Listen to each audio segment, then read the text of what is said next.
Alright, so Rome Total War Remastered truly has come a long way since its release. Yes, it's still got an overcomplicated UI, that puts me off as well, but one of the biggest positive outcomes of the remaster has been to see a robust modding community port mods over from the original, improve, and create new mods as well that have been truly revolutionary. Today, I want to talk about 5 of these mods that I think are honestly worth buying the game for. These are mods that overhaul Rome Remastered into what I think is a more modernized Rome Total War, bigger maps, bigger cultures, religions, economic mechanics, new settings, we've got it all here. And I think by the end of the video, you'll have no choice but to check them out yourself.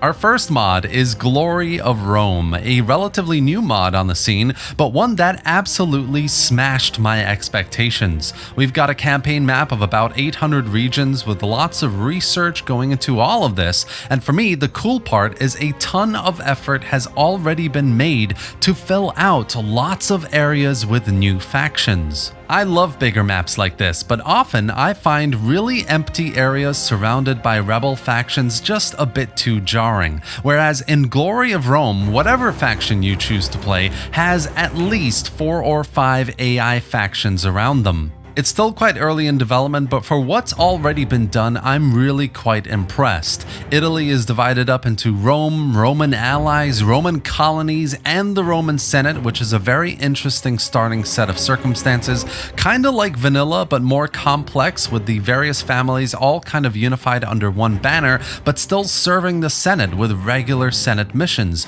You've got 105 playable factions in total, including playable emergent factions like the Servile Rebellions, Saka and Bactrian kingdoms, and others, plus new buildings, some new units, new mechanics for things like government and new religions. And the best part, it still feels incredibly true to vanilla. Despite all this under the hood work to change things up, plus all the new regions and factions, it all still feels like you're just playing a bigger and better Rome Total War, which is just so cool. Compared to Imperium Surrectum, for example, probably its closest counterpart, it's far less dense and complex, and yet still achieves a brilliant level of elevated gameplay. Plenty still to come for the mod, of course. This is only version 0.2, and the modders are very ambitious in their plans for the future, with traits and ancillaries to be overhauled, areas of recruitment, battle map textures to be redone, and more. But for what's already here, Glory of Rome is already a glorious time.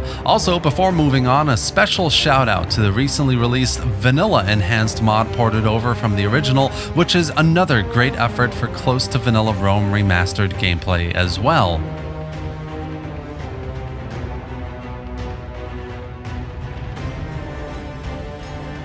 Now, we can't do a list like this without talking about the medieval mod for Rome Remastered. Chivalry sets the year to 1072 AD, a few years after the Norman conquest of Britain and roughly 20 years before the First Crusade, so a very exciting time in medieval history indeed.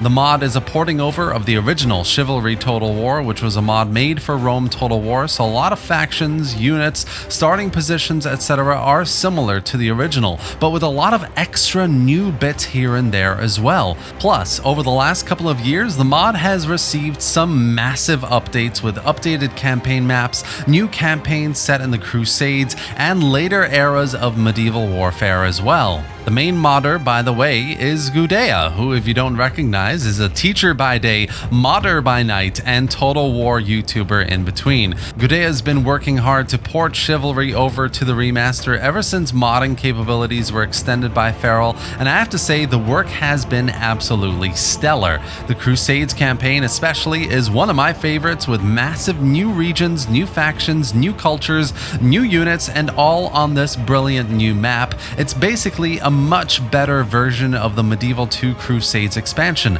modernized and elevated in every way possible. My favorite elements of the mod include custom siege battle maps that look really good and fit so well into the time period. You've got hundreds of ported over units from the original that are visually awesome, even if I do hope that textures get an upgrade to fit the Rome Remastered aesthetic. And I love that there are multiple campaigns in different periods, all filled with loads of factions, so there's just so much replay value here. Before moving on though, just a word of warning, there are still some stability issues, so crashes, save corruption, and bugs, especially in battles, need to be ironed out. But overall, Chivalry is a great time, and if you're looking for a new medieval mod in Total War to try out, this is definitely a solid choice. Finally, if you haven't checked out Gudea's YouTube channel yet, I've added a link below. I highly recommend it. Give the guy some love.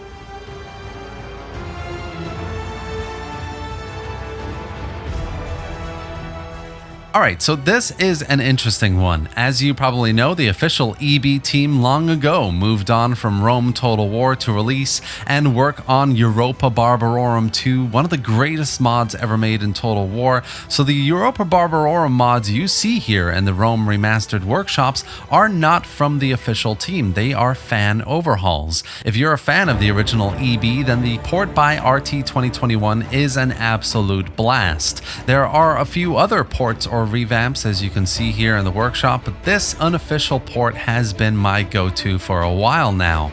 If you're not familiar with Europabarbarorum, it's essentially kind of like a baby Divide et Impera on Rome Total War. Lots of new mechanics, cultures, religions, units, a very challenging AI and campaign dynamic, new military reforms. You've got a lot here. Many people even say that EB1 is in some ways better than 2, and I have to agree. It's got a medium pace and it's not so punishing. It's closer to vanilla in gameplay than not, yet while still providing a ton of new content and challenging you in every playthrough. It's simply a great nostalgic time. Again, as with Chivalry, one of my biggest wishes here is that the units ported over from the original get that upgraded visual textures it desperately needs. They look great, but they'd look even better if they get that aesthetic overhaul really. Plus, compared to other mods, this port hasn't made much use of the expanded modern capabilities of Rome Remastered, so there's plenty of room here for more factions,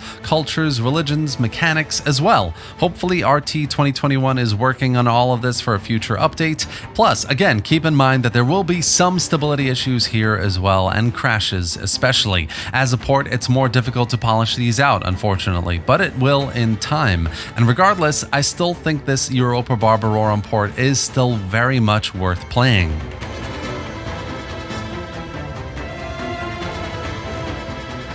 Now our next mod on this list needs no introduction. Brought to you by the combined efforts of the Rome Total Realism and Roma Surrectum teams, RTR Imperium Surrectum aims to create a brand new Total War experience. Each new update to this already massive mod adds brand new factions, regions, cultures, units, you name it. And for me, this is basically the Divide et Impera of Rome Remastered. What's truly amazing about this mod is while you're in the Greek world as one of dozens of factions here waging war, there's the Egyptians and the Seleucids with their vast territory squaring off. There's the huge territories around Italy and North Africa as Rome, Carthage, and dozens of factions caught in between fight for dominance. And there's the rest of the world, Iberia with its Greek colonies, Gaul with powerful local tribes, and the elusive Britannia and Germania where who knows what stirs in the darkness. It's this vastness of the over 1800 region campaign map of ancient Earth that gives this such a special and fun vibe.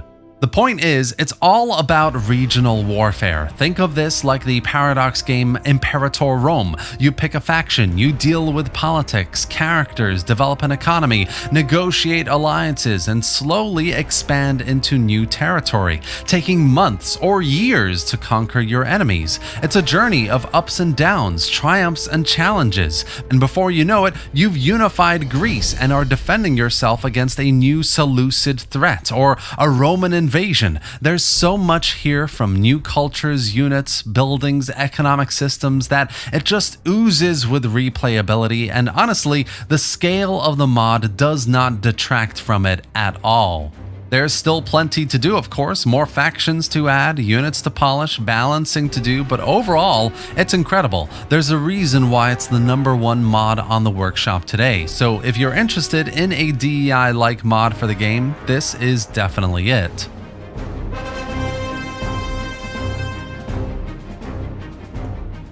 The final mod on this list is Imperium Mundy. Now, this isn't an overhaul mod per se, or a new campaign, or anything like that. This is simply the next major iteration of Kiersey's campaign map expansion work for Rome Remastered that expands the map further east and adds India. There aren't many mods out there making use of this yet, but I wanted to add this to the list and talk about it for a little bit because there should be. India is not often explored and developed enough in Total War, and just like the old world overhaul in Shogun 2, there's a map with India here as well that deserves some attention, that deserves a new campaign that really makes the most of it. There's a version of Europabarbarorum that actually takes place on this map. There are some campaign mods that do convert the Barbarian Invasion campaign, for example, into using this map, but nothing substantial enough yet that has some effort into making India a proper playable area with fleshed out unique factions, cultures, etc. It's ripe for some modding development, and currently no one has properly done anything about it. So in this final section of the video, I essentially want to do a bit of a call out to anyone out there to take the Imperium Mundy map and do something with it. Fill it out with some factions to bring this area to life, create a new campaign on Rome Remastered with this map that does it justice if you have the time and skills. Let's not let this brilliant map go to waste. Overall, Rome Remastered has had some excellent mods cooking in the oven all this time. Glory of Rome has some brilliant promise for fresh gameplay. Chivalry is a really good medieval mod with plenty of hours of replayable Total War. Europabarbarorum is a nostalgic port of a classic mod that has been done really well so far, hopefully more to come there. RTR Imperium Mundy is totally out of this world with some really great features and gameplay opportunities. And of course, Imperium Mundy is a campaign map that has yet to be fully taken advantage of. Any modders out there with experience and time, I highly recommend you check this out and create something amazing with it. And if that's not enough, we've got plenty of other great mods to try out as well. Ports of Arthurian Total War, Rome Total Realism Platinum, Darth Mod, The Last Airbender, Viking Invasion Remastered, Wars of the Late Republic, Hellenism at War, Lord of the Rings Total War, and even a new Bronze Age Total War mod in development as well. There are so many amazing mods for Rome Remastered now that are all worth trying. Seriously, if even one of these interests you, then you should absolutely pick up the game on a sale and get immersed in the world of a fully moddable Total War. And that's it for today, guys. This has been my top 5 mods of Rome Remastered video, covering my currently favorite mods of late and other mods I highly recommend. I really hope you enjoyed it and found it informative. If you did, give it a like and drop any thoughts or questions in the comment section below. I'd love to hear what you think about everything I've discussed here today. Subscribe for more Total War content, gameplay, and mod spotlights just like this. And thanks for watching, guys. I'll see you next time.